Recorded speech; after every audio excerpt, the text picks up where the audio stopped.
Chapter 6 Dialectic. The advantage which the mechanical sciences have over history is drawn from their mathematical form. Mathematics has somewhat the same place in physics that conscience has in action. It seems to be a directive principle in natural operation, where it is only a formal harmony.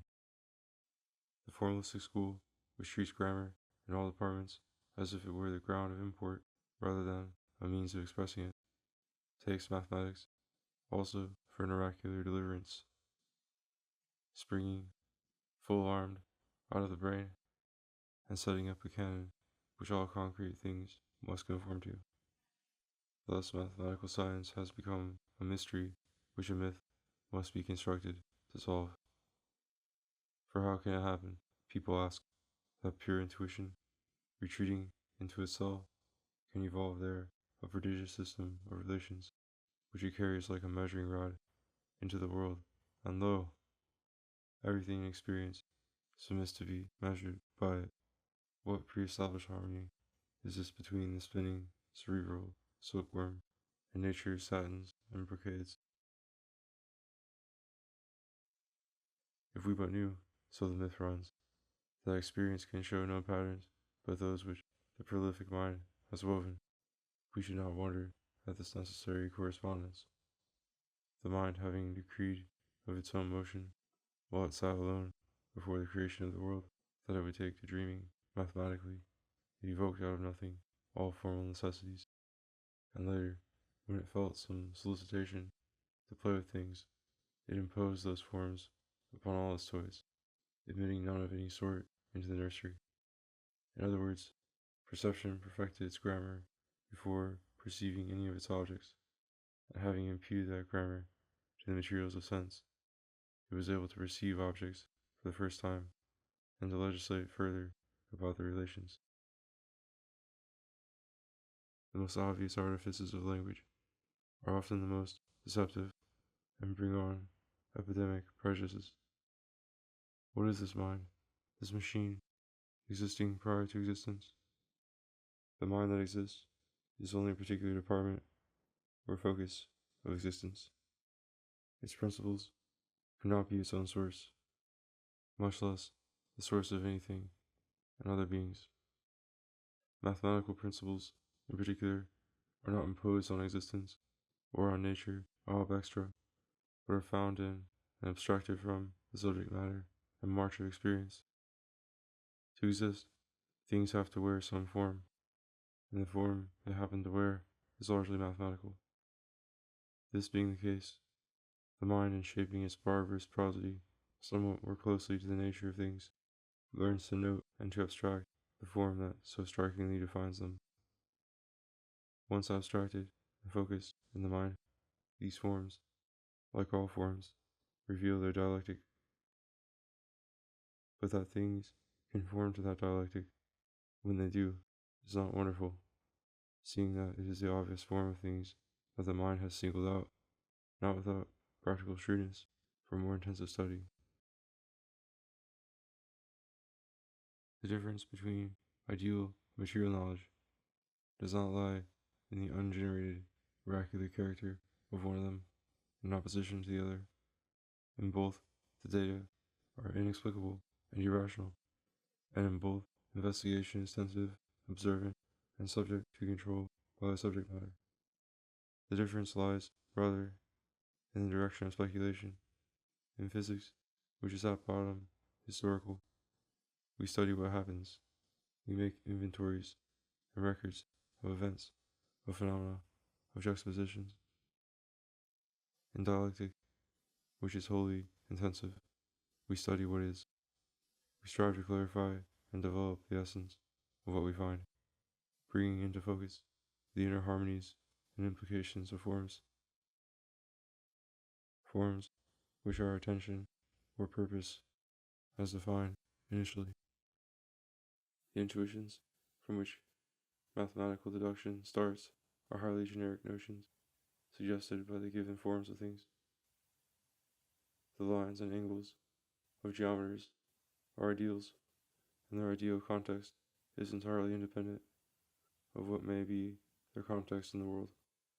but we read them into the world, and their ideals are suggested by very common sensations. Had they been invented by some inexplicable parthenogenesis and thought, it would indeed have been a marvel that they found application.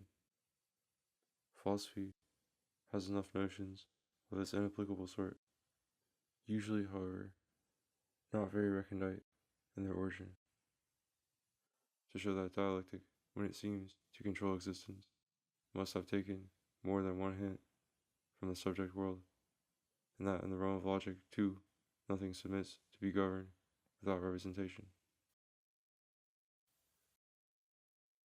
When dialectic is employed, as in ethics and metaphysics, upon highly complex ideas, concretions in discourse which cover large blocks of existence, the dialectician, in defining and deducing, often reaches notions which cease to apply in some important respect to the object originally intended. Thus, Socrates, taking courage for his theme, treats it dialectically and expresses the intent of the word by saying that courage must be good, and then develops the meaning of good, showing that it means the choice of the greater benefit, and finally turns about and ends by saying that courage is consequently the choice of the greater benefit and identical with wisdom. Here we have a process of thought ending in a paradox which, frankly, misrepresents the original meaning. For courage meant not merely something desirable, but something having a certain animal and psychological aspect. The emotion and gesture of it had not been excluded from the idea, so that while the argument proves to perfection that unwise courage is a bad thing, it does not end with an affirmation really true of the original concept. The instinct, which we call courage, with an eye to a psychic and bodily quality, is not always virtuous or wise. Dialectic, when it starts with confused and deep-dyed feelings, like those which ethical and metaphysical terms generally stand for, is thus in greater danger of proving unsatisfactory and being or seeming sophistical.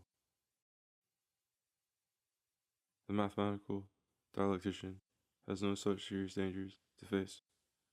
When having observed the sun and sundry other objects, he frames the idea of a circle, and tracing out its intent, shows that a circle meant cannot be squared.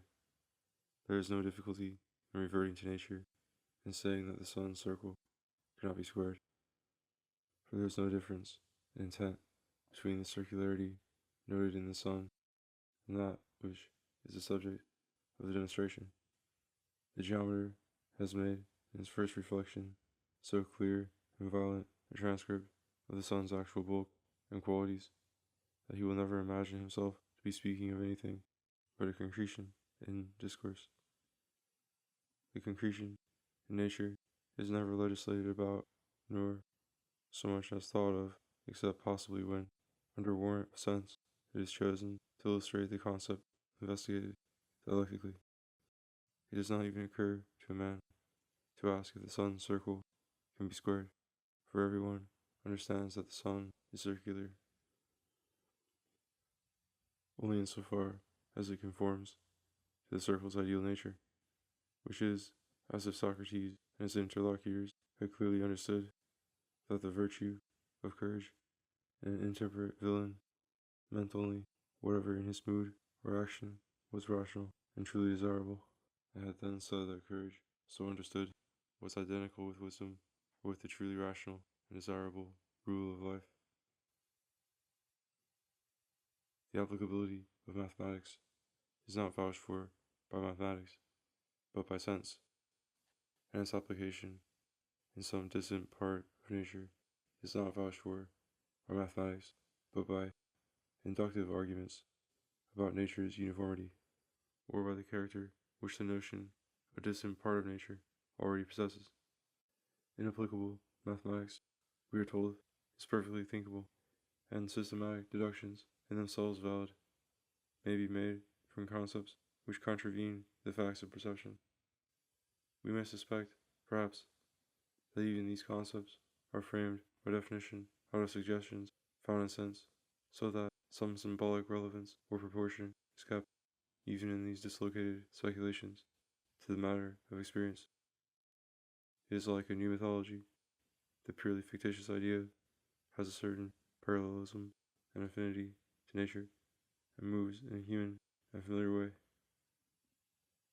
Both data and method are drawn from applicable science, elements of which even myth, whether poetic or mathematical, may illustrate by a sort of variant or fantastic reduplication.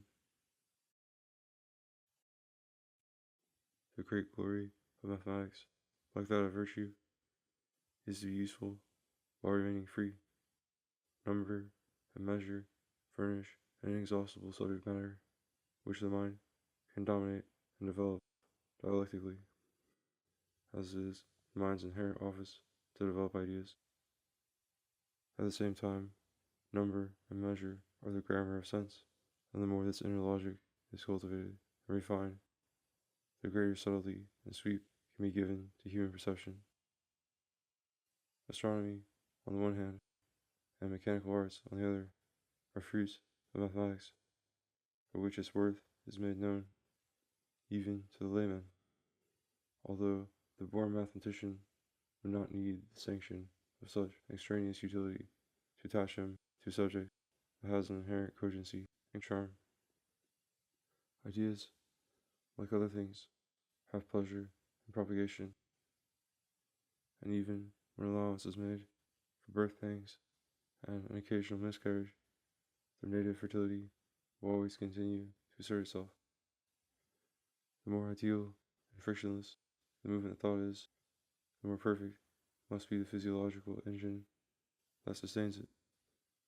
The momentum of that silent and secluded growth carries the mind with a sense of pure disembodied vision through the logical labyrinth, but the momentum is vital, for the truth itself does not move.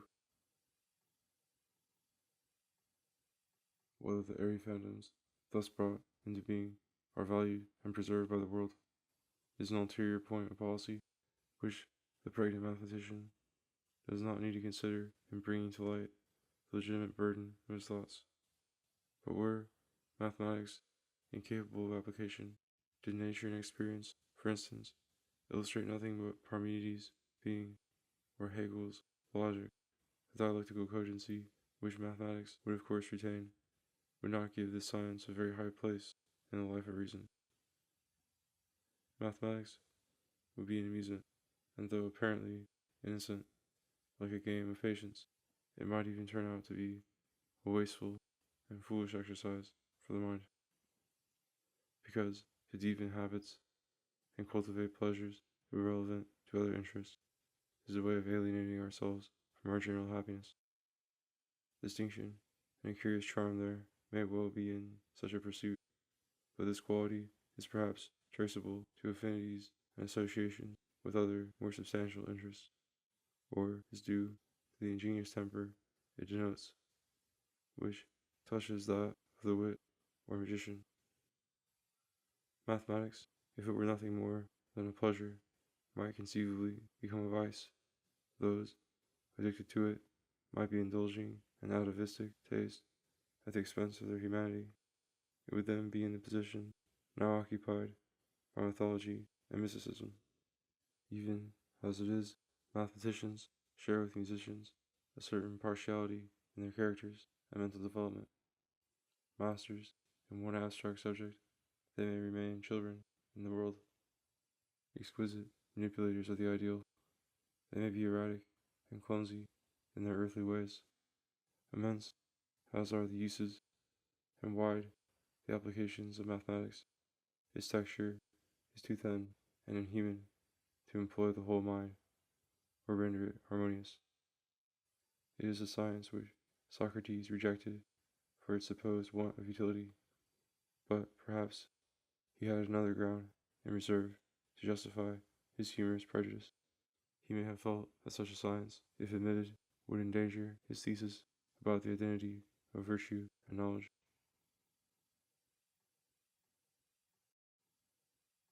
Mathematical method has been the envy of philosophers, perplexed and encumbered as they are with the whole mystery of existence, and they have attempted at times to emulate mathematical cogency.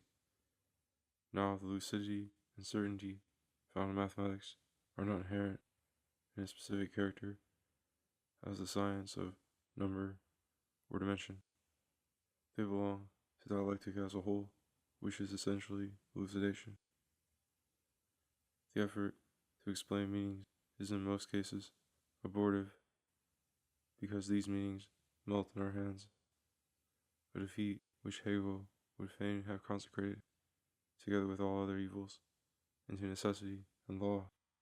But the merit of mathematics is that it is so much less Hegelian than life, that it holds its own while it advances, and never allows itself to misrepresent its original intent. In all it finds to say about the triangle, it never comes to maintain that the triangle is really a square. The privilege of mathematics is simply to have offered the mind for dialectical treatment, a material to which dialectical treatment could be honestly applied. This material consists in certain general aspects of sensation, its extensity, its pulsation, its distribution into related parts. The wakefulness that originally makes these abstractions is able to keep them clear and to elaborate them infinitely without contradicting their essence. The question in dialectic is always, what is correct? What can be said about this? And the demonstrative pronoun, indicating an act of selective attention, raises the object it selects to a concretion in discourse, the relations of which, in the universe of discourse, it then proceeds to formulate. At the same time, this dialectical investigation may be full of surprises. Knowledge may be so truly enriched by it that knowledge, in an ideal sense, only begins when dialectic has given some articulation to being. Without dialectic, an animal might follow instinct. He might have vivid emotions, expectations, and dreams, but he could hardly be said to know anything or to guide his life with conscious intent. The accretions that might come empirically into any field of vision would not be new predicates to be added to a known thing, unless the logical and functional mantle of that thing fell upon them and covered them, while the right of particulars to existence is their own, granted them by the free grace of heaven. Their ability to enlarge our knowledge on any particular subject, their relevance or incidence in discourse, hangs on their fulfilling the requirements which that subject's dialectical nature imposes on all its expressions. So long as in using terms there is no fixed intent, no concretion in discourse with discernible predicates, controversy will rage as conceptions waver and will reach no valid result. But when the force of intellect, once having arrested an idea amid the flux of perceptions, avails to hold and examine that idea with perseverance, not only does a flash of light immediately cross the mind, but deeper and deeper vistas are opened there into ideal implication. The principle of dialectic is intelligence itself, and thus no part of a man's economy is more vital than intelligence, since intelligence is what makes life aware of its destiny, so no part has a more delightful or exhilarating movement. To understand is preeminently to live, moving not by stimulation and external compulsion, but by inner direction and control. Dialectic is related to observation as art is to industry. It uses what the other furnishes. It is the fruition of experience. It is not an alternative to empirical pursuits, but their perfection. For dialectic, like art, has no special or private subject matter, nor any obligation to be useless. Its subject matter is all things, and its function is to compare them in form and worth, giving the mind speculative dominion over them. It profits by the flux to fix its signification.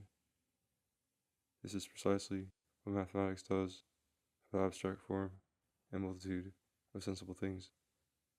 It is what dialectic might do everywhere, with the same incidental utility, if it could settle its own attitude and learn to make the passions steadfast and calm in the consciousness of their ultimate objects. The sincere dialectician, the genuine moralist, must stand upon human, Socratic ground. Though art be long, it must take a short life for its basis, and an actual interest for its guide. The liberal dialectician has the gift of conversation. He does not pretend to legislate from the throne of Jehovah about the course of affairs, but asks the ingenious heart to speak for itself, guiding and checking it only in its own interest. The result is to express a given nature and to cultivate it, so that whenever anyone possessing such a nature is born into the world, he may use this calculation and more easily understand and justify his mind. Of course, if varied, the former interpretation can no longer serve. Where nature shows a new principle of growth, the mind must find a new method of expression and move toward other goals. Ideals are not forces stealthily undermining the will. They are possible forms of being that would frankly express it. These forms are invulnerable, eternal, and free, and he who finds them divine and congenial and is able to embody them, at least in part and for a season, has to that extent transfigured life, turning it from a fatal process into a liberal art.